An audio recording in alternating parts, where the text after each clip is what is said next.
But of course, like the rest of the world, we are extremely worried of recent developments in Congo. Mais comme le reste du monde, nous sommes très inquiets de ce qui se passe en République démocratique du Congo. We know the situation, particularly in the east, is acute. Nous savons que la situation, particulièrement à l'Est, est très inquiétante. Hundreds of people are reportedly dead. Des centaines de personnes sont mortes. Thousands injured. Et des milliers blessés. And the message has to be conveyed very clearly. Et le message doit absolument passer clairement. Any armed group, tout groupe armé, any armed forces, toutes forces armées, any allies of armed groups or armed forces, tous les alliés de forces, de groupes armés et de forces armées, don't have a blank check. Ils n'ont pas un chèque à blanc. They must comply with international humanitarian law. Ils doivent se conformer aux normes et aux lois internationales. And I am very clear right now. Et je suis très clair là-dessus. The law must be seen to be effective. La loi doit être effective. All individuals must comply with the Rome Statute. Tous les individus doivent se conformer au statut de Rome. Nobody can attack civilians. Personne ne peut attaquer les civils, hurt people, blesser les gens, kill people. Tuer les gens. And this is a moment where we will see if international criminal law can withstand the demands that the people of the Democratic Republic of Congo insist upon. Et c'est à ce moment que nous pouvons voir si la loi internationale peut maintenir et soutenir la demande de la République démocratique du Congo et les citoyens. Which is the equal application of the law. Et cela, c'est l'application équitable de la loi. The people of the DRC la population de la République démocratique du Congo are as precious as the people anywhere on God's good earth. Sont aussi précieuses que les gens de n'importe où à travers le monde. You are as precious as the people of Ukraine. Vous êtes aussi précieux que les gens de l'Ukraine. The people of Israel or of Palestine. Les gens d'Israël et de la Palestine. The girls and the women of Afghanistan. Les filles et les femmes d'Afghanistan. And so I'm here. Je suis là. To follow up with President Tshisekedi. Pour poursuivre avec le président Tshisekedi. To have members of meetings with the government. J'aurai des rencontres ou des réunions avec les membres du gouvernement. Meetings tomorrow, inshallah, with the special representative of the Secretary General, Her Excellency Bintou Keita. Demain, Dieu voulant, la réunion avec la représentante du secrétaire général, Son Excellence Madame Keita. And also to engage with civil society and victims. Et aussi pour m'engager avec les victimes et la société civile. Soumino Atuluka a lancé un appel ferme à des sanctions dissuasives contre le Rwanda lors de la 58e session du Conseil des droits de l'homme de l'ONU. Elle a réaffirmé l'engagement de son gouvernement à soutenir la commission d'enquête indépendante chargée de documenter les violences de droits de l'homme et du droit international humanitaire dans la province du Nord Kivu et Sud Kivu, conformément à la résolution adoptée le 7 février dernier. L'histoire nous jugera implacablement si nous ne faisons rien pour mettre fin au conflit en République démocratique du Congo et dans d'autres parties du monde. Conflits qui ne font que raviver la flamme de l'ignominie et tournent en dérision les principes et buts sacro-saints de notre organisation que sont la paix, le développement et les droits de l'homme. La situation sécuritaire et humanitaire dans l'Est de la République démocratique du Congo a atteint des niveaux alarmants. Selon les chiffres du ministère de la Santé, depuis le mois de janvier 2025, le conflit a provoqué, entre autres, la mort de plus de 7000 compatriotes, dont plus de 2500 corps enterrés sans être identifiés, et plus de 1500 corps traînent encore dans les morgues. Plus de 215 cas de choléra identifiés et plusieurs cas de Mpox non pris en charge avec risque d'expansion. La destruction de plus de 90 sites, 90 sites d'accueil des déplacés internes, des attaques contre les hôpitaux et entrepôts humanitaires. Elle a également insisté sur la nécessité de renforcer l'aide humanitaire pour mieux prendre en charge le millier de blessés et de déplacés dans l'est du pays.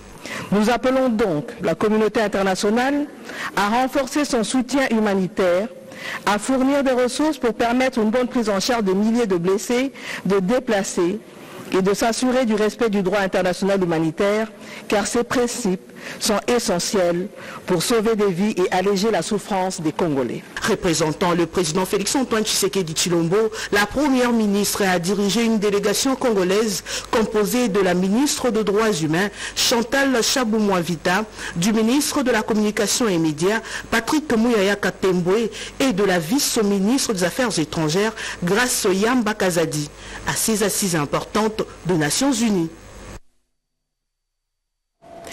C'est plutôt le Rwanda qui doit déterre à la République démocratique du Congo. Cette affirmation est des Congolais de la diaspora qui vivent en Suisse. Certains dénoncent les violations à répétition utilisées comme arme de guerre par le M23 soutenu par le Rwanda. Une occasion pour ces derniers d'appeler la population à la cohésion nationale pour soutenir les institutions de la République. Nos envoyés spéciaux, Gaëtan Mangalano, Gédéon Mutombo, depuis Genève. Au-delà de frontières de la RDC, l'agression rwandaise sur le sol congolais, ici narrée par la diaspora congolaise vivant en Suisse. Venez répondre à l'invitation de la première ministre Judith Suminwa Tuluka. Certains rappellent l'histoire de cette guerre d'agression qui a duré plus de 3 décennies. Cette agression, elle ne date pas d'aujourd'hui. Elle n'a pas commencé avec le président Félix-Antoine Tshisekedi. C'est une agression qui a commencé il y a 30 ans en arrière, même un peu plus. Nous sommes un peuple et nous ne pouvons pas accepter l'humiliation. Il s'agit ici vraiment de ce que l'on dit à Lingala, Likambo Mabele. Une guerre qui fait parfois de la femme et des enfants le principal victime, violée parfois devant ses enfants, obligeant dans certains cas les enfants à violer leurs propres parents. En tant que femme, je me sens abattue. Pourquoi? Parce que moi, nous nous occupons de femmes violées. Elles sont déplacées, elles ont quitté chez elles et en ce moment, elles sont dans une souffrance horrible. Et nous, on dit stop au génocide à ciel ouvert. La RDC, convoitée par le Rwanda, un voisin, un vieux, si congolais qui joue l'histoire de l'existence de l'Afrique, estime que c'est plutôt la RDC qui doit réclamer le terre au Rwanda. Parce que quand vous entrez dans l'histoire du Congo, le royaume Congo existait, le Rwanda n'existait pas encore. Donc c'est à nous de nous réapproprier du Rwanda. Si vous voulez que nous ayons une 27e province, faisons-le. C'est notre droit. Au chapitre de proposition, il préconise la cohésion, aussi l'intérêt général de la nation. Ce que nous demandons à ce qu'on essaie un peu de réveiller ces fibres patriotiques, que le Congolais puisse comprendre qu'on n'a pas un autre pays que celui qu'on a là. Et si les Congolais pouvaient comprendre quelle importance le Congo joue dans le monde, je pense que ça peut ramener au moins cette fierté-là. Depuis la prise de certaines villes de la RDC par l'armée rwandaise, la diaspora congolaise reste attachée à la mère patrie. Des mouvements de sit-in et autres plaidoyers sont menés pour dire non à ces génocides oubliés. Restons toujours en Suisse, dénonçant les pillages des ressources naturelles par le Rwanda. Le ministre de la Communication et Médias, Patrick Mouyaya, invite ses compatriotes à travers le monde à se constituer une armée numérique pour bouter l'ennemi hors de notre territoire congolais. Gaëtan Magalano, Gédéon Matondo, nos envois spéciaux à Genève.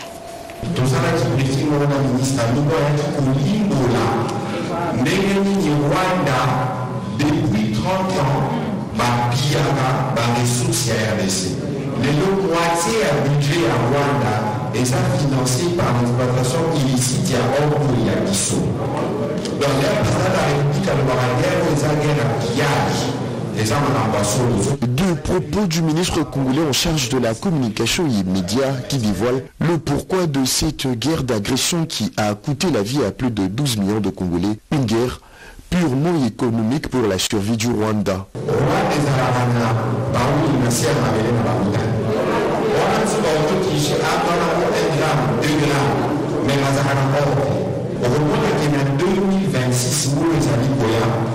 Projection pour la banque, c'est avoir 2,2 milliards de dollars pour le nord au Baïbaka.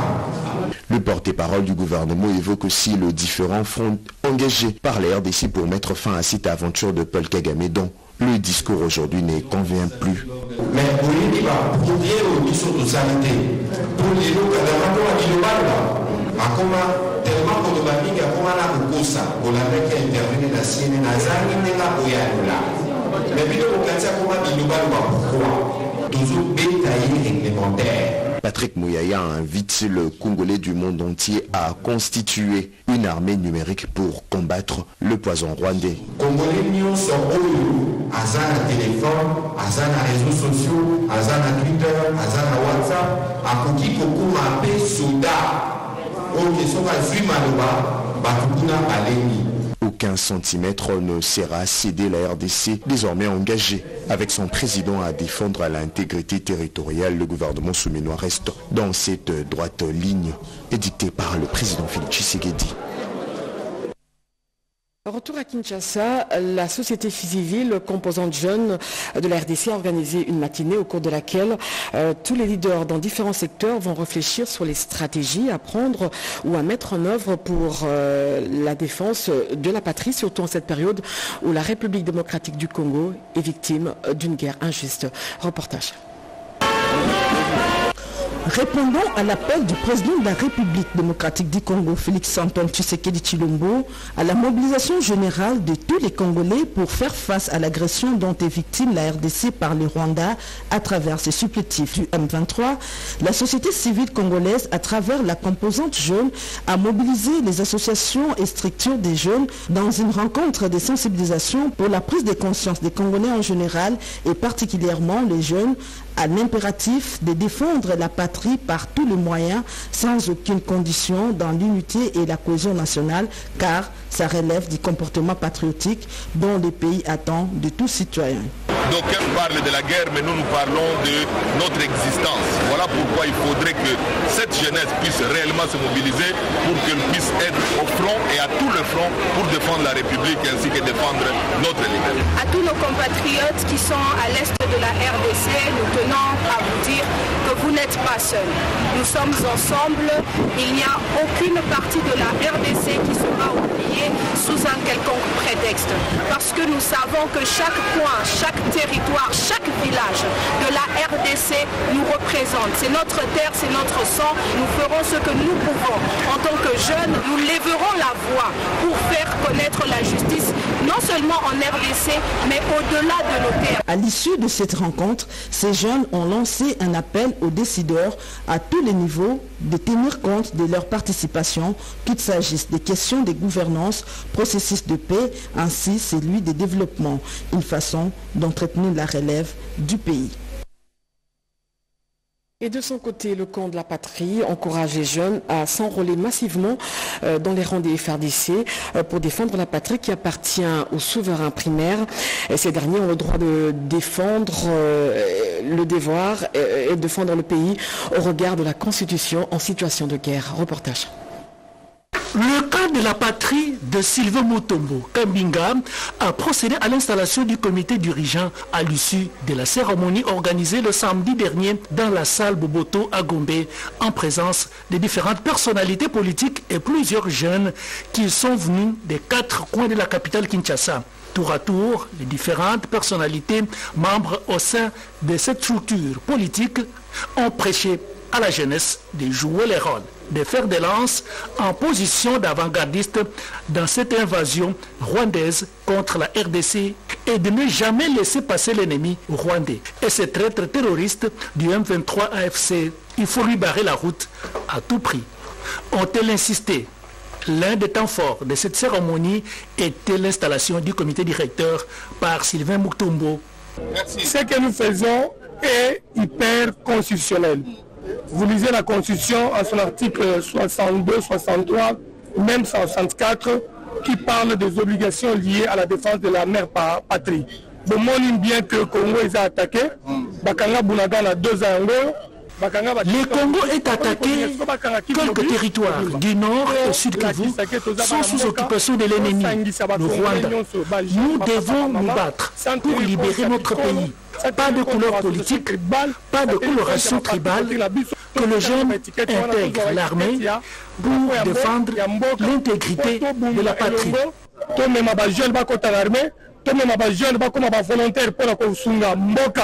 Les blocs patriotiques qui ne jurent que sur la mort ou la patrie, avec Sylvain Mutombo en tête, restent derrière les présidents de la République, commandant suprême des armées, Félix Antoine Tshisekedi, en consolidant l'unité et la cohésion nationale. Implorer la grâce divine pour le retour d'une paix durable dans la partie est de la RDC, une prière des femmes pleureuses. Stéphanie Kiluba, députée nationale, a saisi cette opportunité pour lancer un appel au soutien au FRDC. Ce reportage de Yvette Makoutima. Ne vous inquiétez de rien, mais en toute chose, faites connaître vos besoins à Dieu par des prières et des supplications avec des actions de grâce. Rien que ces passages des Philippiens 4, verset 6 pourraient monter la foi de toute une nation. C'est ainsi que la députée nationale, Séraphine Kilubu, a introduit son exhortation sur la situation d'agression rwandaise dont est victime la République démocratique du Congo. Invitée par les femmes pleureuses au jardin botanique, l'ancienne vice-ministre de la Défense nationale a insisté sur la résistance à l'occupant et le soutien aux forces armées de la République démocratique du Congo, ainsi qu'au commandant suprême Félix Antoine Tshisekedi Tshilombo, qui, dans un élan nationaliste, a refusé de vendre les pays par des accords obscurs. Je vous dis, vous savez pourquoi nos ennemis haïssent le président de la République? Parce qu'il a refusé les accords. Nous devons prier pour les chefs de l'État et nos forces armées. Elle a exhorté l'assistance à prier pour les forces armées. L'ancienne vice-ministre de la Défense nationale, Séraphine Kilubu, a conclu son message en précisant que le président Félix Antoine Tshisekedi Tshilombo n'est pas à l'origine de cette situation. Une situation qui dure voici plusieurs décennies et la volonté est manifeste pour briser ces cycles d'agression à travers les pratiques malicieuses des brassages et mixages. Le ministre de l'Éducation nationale et Nouvelle Citoyenneté a procédé à l'inauguration d'un forage. Ce projet initié par l'association des anciens de l'école de Moamba, Rodé Panda, était présent. C'est au complexe scolaire du Mont-Amba à l'université de Kinshasa que les anciens élèves de cette école, regroupés au sein de l'association des anciens du Mont-Amba, ont procédé à la remise du forage d'adduction d'eau potable, œuvre d'une haute facture. C'est en présence du ministre de l'Éducation nationale, Raïssa Moll, du professeur Jean-Marie Kaembentumba, recteur de l'INIKIN, le corps des enseignants et personnels, sans oublier les élèves. Bien avant, le directeur général de cette école, Jean-Pierre Nzala, a remercié les amas pour ce geste qui n'est pas le premier. Fier d'eux parce que les amas sont dans toutes les institutions du pays. Il a mis un accent particulier pour remercier l'équipe technique du projet pour la ténacité dans la réalisation de cet ouvrage. Malgré multiples difficultés, Sabine Kapundu, vice-présidente de l'AMA, a remercié les autorités présentes à cette cérémonie avant de souligner l'importance de ce forage pour l'éducation, l'hygiène et la santé de toute cette communauté. Le docteur Lionel Mouyoukou, membre de l'équipe technique du projet, a fait savoir à l'assistance les contraintes et les obstacles rencontrés pour qu'enfin aujourd'hui qu'on œille ce forage. Le professeur Jean-Marie Kayembe a remercié tous les amants pour ce geste qui est profitable pour toute la communauté universitaire, cette génération et celle d'avenir. Un bon patriote, le recteur a saisi l'opportunité pour insister sur la cohésion nationale en ces temps où la RDC est agressée par le Rwanda et ses alliés du 1-23 AFC. Une visite à l'infirmerie et dans la salle de classe a bouclé la cérémonie. Vers la construction de nouvelles cités dans la capitale, l'annonce a été faite par le président de l'Organisation mondiale pour le développement de l'Afrique au cours d'un point de presse organisé ici à Kinshasa. Un reportage de Serge Mata. L'emploi des jeunes en République démocratique du Congo demeure un défi majeur. La création d'une nouvelle initiative pour le développement de l'Afrique en général et de la RDC en particulier constitue l'une des stratégies pour la promotion de l'entrepreneuriat en République démocratique du Congo. S'exprimant à cette occasion Taylor Koubi, président de cette structure mondiale pour le développement de l'Afrique, a fait savoir au cours de cette réunion préparatoire qu'il s'agit d'accompagner et d'apporter un soutien intensif à la jeunesse congolaise. En créant de nouvelles villes et cités modernes, nous allons créer l'emploi. L'emploi commence par la construction. Ensuite, puisque ce sont des villes qui seront gérées, il y a beaucoup d'activités qui vont s'en suivre. Entre autres, il faudrait électrifier les villes, l'apport en eau potable. Il y aura aussi le besoin d'entretien des routes, entretien de la cité. Et les jeunes vont trouver leur part parce qu'ils vont trouver l'emploi. À entendre Taylor Koubi, président de l'OMDAF, cet engagement a été pris pour permettre aux jeunes de pouvoir contribuer à la croissance économique du pays. Pour le président de l'Organisation mondiale pour le développement de l'Afrique, Taylor Koubi, les jeunes ont un rôle important à jouer, question de répondre aux besoins urgents de développement de la République démocratique du Congo. Axé sur la prise en charge des prématurés extrêmes, le colloque organisé par le Centre médical Diamant avait pour but de créer un réseau de périnatalité pour la mutualisation des compétences entre médecins. L'objectif est de réduire ce fléau qu'est la prématurité avec toutes ses conséquences. Serge Mata, une fois de plus.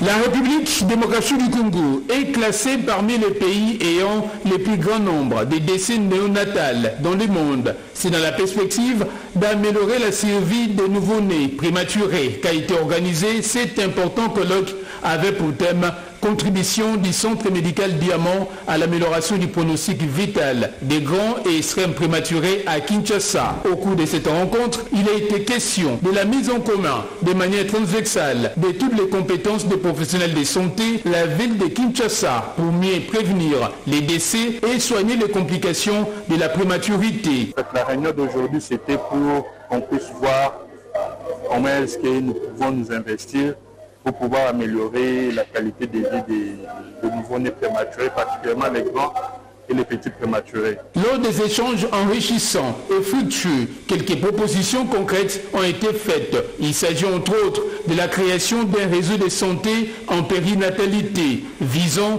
à orienter les femmes enceintes avant l'accouchement vers la structure de santé adaptée aux facteurs de risque identifiés. Le Centre médical Diamant a une certaine expérience à faire valoir dans la prise en charge, et on parle là des prématurés extrêmes ou des grands prématurés.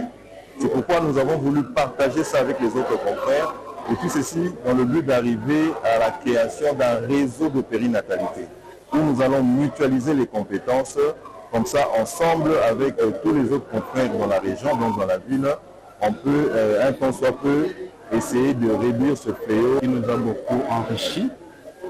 Surtout avec l'idée de la création du réseau qui s'occupe de la périnatalité. C'est vraiment une très très bonne expérience qui nous permet de réunir nos compétences pour le bien-être de l'enfant. L'événement s'est déroulé dans une ambiance conviviale, offrant un intéressant échange sur les problèmes de santé infantile.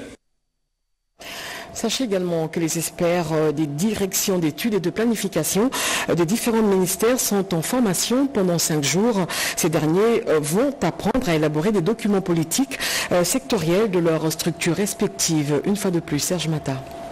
Durant 5 jours, les experts des directions d'études et de planification vont être dotés des outils nécessaires afin qu'ils soient capables d'élaborer les documents de politique sectorielle de leurs ministères respectifs. Lors de l'ouverture des travaux, le secrétaire général au plan et à la coordination de l'aide au développement a tout d'abord salué particulièrement l'initiative. Daniel Epembe Monsango a par la suite rappelé la mission principale du ministère du Plan et de la coordination de l'aide au développement. L'état des lieux dressé par mes services sur l'état d'avancement de l'élaboration des politiques sectorielles renseigne que seuls 14 ministères disposent des documents de politique sectorielle validés par le gouvernement de la République démocratique du Congo. 8 ministères ont des documents de politique sectorielle validés techniquement. 7 ministères disposent de drafts. 19 ministères sont en cours d'élaboration de leur politique sectorielle. Enfin, 5 ministères, malheureusement, n'ont même pas encore commencé le processus. Dans son intervention, Madame le directeur, chef de service à la direction des coordinations des structures, d'études et des planifications, a relevé l'importance de cet atelier de formation. L'événement de ce jour était particulier parce qu'il nous donne l'occasion de nous recueillir, d'autre part, de renforcer nos capacités en élaboration des politiques sectorielles.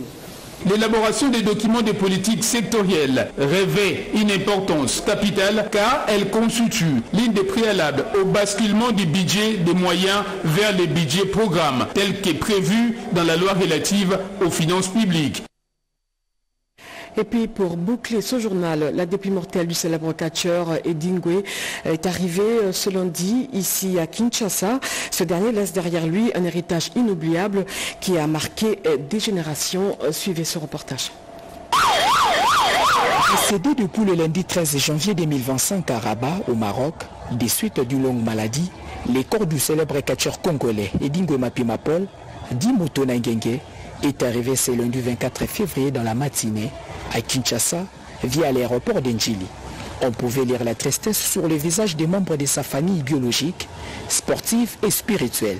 De l'aéroport d'Ndjili, les cortèges motorisés s'est dirigé à la résidence du défunt dans la commune de Matete où quelques combats étaient exhibés afin de lui rendre un hommage. Après cela, direction centre d'accueil Kumbanguste de Kassavubu où Paul Mapima a servi Dieu durant ses derniers moments sur terre. Alain Makengo, conseiller chargé des sports d'élite au ministère des Sports et Loisirs, lance un message à tous les sportifs congolais. Dingwe, c'est un artiste. Vous avez vu comment le peuple congolais a reçu la dépouille mortelle de Dingwe, a laissé les traces indélébiles dans ce pays, comme le gouvernement à travers le ministère des Sports avait donné comme programme. Donc la dépouille est arrivée ici à Kinshasa et on attend maintenant le programme officiel. Je crois que ça sera au courant de cette semaine parce qu'il a été aussi longtemps à l'extérieur, à la morgue là-bas. Je crois que le ministère fera tout pour que le vieil soit enterré. En attendant le programme des obsèques, les corps de l'icône du catch congolais est placé à la morgue du Cinquantenaire.